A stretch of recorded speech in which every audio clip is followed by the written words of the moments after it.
commence au moment où Jacques Chirac est élu président de la République, Juppé est Premier ministre, et il annonce, le 15 novembre exactement, un plan qu'on appellera plus tard le plan Juppé, de réforme de la Sécu, très profonde. L'objectif, c'est d'en finir avec ce trou de la Sécu qui plombe les comptes publics depuis 30 ans. Et il présente à l'Assemblée nationale, donc le 15 novembre, un plan extrêmement dur. C'est le déremboursement des médicaments, c'est la réforme de l'hôpital, avec une hausse des tarifs hospitaliers très importante, et c'est probablement ça qui va mettre le feu aux poudres, et c'est l'alignement des régimes de retraite du public sur le privé. J'en appelle maintenant à tous les Français. Ils savent qu'il faut réformer la sécurité sociale pour assurer son avenir. Et ça déclenche immédiatement des manifestations, et 10 jours plus tard, le 24 novembre, la grève part, très dure, tout de suite. C'est la SNCF, la Poste, l'ensemble des services publics, et très rapidement, la France se retrouve complètement bloquée. Et justement, la spécificité des manifestations d'aujourd'hui, c'est qu'on y a retrouvé côte à côte des catégories professionnelles qui, d'habitude, ne se croisent guère. Dans de nombreuses métropoles, cheminots, étudiants, lycéens, électriciens et gaziers, employés de France Télécom et chômeurs ont uni leurs voix pour exprimer leur mécontentement et faire entendre leurs revendications multiples. La France se retrouve complètement paralysée. À l'époque, il n'y a pas de téléphone portable. Les gens ne savent pas comment faire quand le train, le métro, plus rien ne fonctionne. Il y a des bouchons absolument monstrueux. On ne pouvait imaginer pire cauchemar pour un automobiliste parisien aujourd'hui. Ce matin, avec plus de 500 km de bouchons, la région parisienne avait battu un record. Les automobilistes ne respectent plus ni feu rouge ni priorité. Voies sur berge bloquées, accès aux ports saturés. Et donc les gens vont découvrir la marche à pied, le vélo, pas encore la trottinette, et surtout ils vont redécouvrir une chose qu'ils avaient un peu oubliée, c'est l'autostop. Et là se met en place un mouvement de solidarité, on va s'apercevoir que les gens se reparlent. Pour rallier son lieu de travail ou son domicile, la méthode la plus sûre, la marche à pied. Oui, ça fait du bien de marcher. Moi je soutiens tout à fait les grévistes. L'opinion publique bascule, alors qu'on pourrait s'attendre à plutôt un ras-le-bol des gens parce qu'ils sont dans la galère. Au contraire, ils vont soutenir le mouvement. J'ai vu dans des dépôts de la SNCF, les gens venir apporter à manger aux cheminots en grève.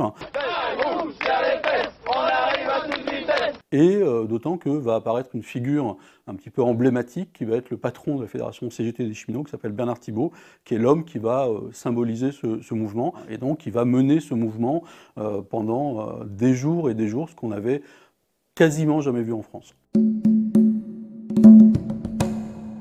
La grève va durer 3 semaines, entre le 24 novembre et le 15 décembre. Et c'est la plus longue grève qui touche tous les services publics et qui agrège tout un tas de secteurs qui se mettent dans ce mouvement, et notamment les étudiants. Il y a toujours un point de bascule dans un mouvement, et quand les étudiants, c'est-à-dire la jeunesse, se met dans le mouvement, ça fait très peur au gouvernement, et c'est le plus grand mouvement social depuis 68. Alors la situation se débloque parce que 2 millions de personnes dans la rue, le gouvernement Juppé qui est très impopulaire, Jacques Chirac dit on arrête tout, on replie les Gaules, on replie le plan Juppé.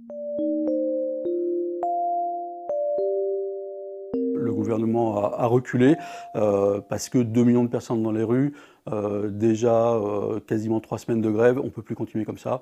Et Juppé, à ce moment-là, cède. Et c'est là qu'on retrouve Bernard Thibault.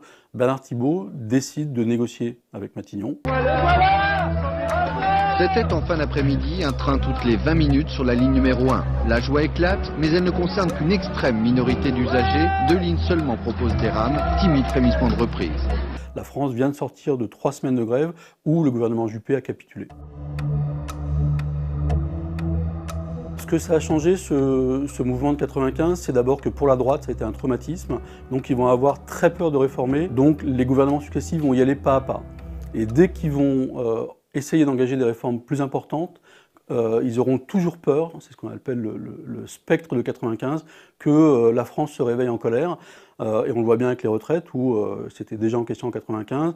Il faut attendre aujourd'hui pour qu'on remette sur le tapis cette question des retraites et des régimes spéciaux. Dans le monde syndical, ça change quelque chose de très important, c'est que les Français, en quelque sorte, ont porté au pouvoir à la CGT Bernard Thibault, qui, contrairement à ce qu'on pourrait penser, est un réformiste. Le monde syndical se fracture très nettement entre les radicaux, CSUD, Solidaire, etc., et la CFDT et la CGT. Il va y avoir une bataille sourde entre les deux syndicats pour savoir qui est le plus réformiste et qui est le premier syndicat de France. Et puis la troisième chose, c'est qu'on s'aperçoit que 68 95, régulièrement, il y a des grandes tempêtes sociales, et donc à chaque fois, on se demande à quand la prochaine. Et là, évidemment, on est la veille du 5 décembre, tout le monde se demande si le 5 décembre, ça ne va pas être une répétition de 95.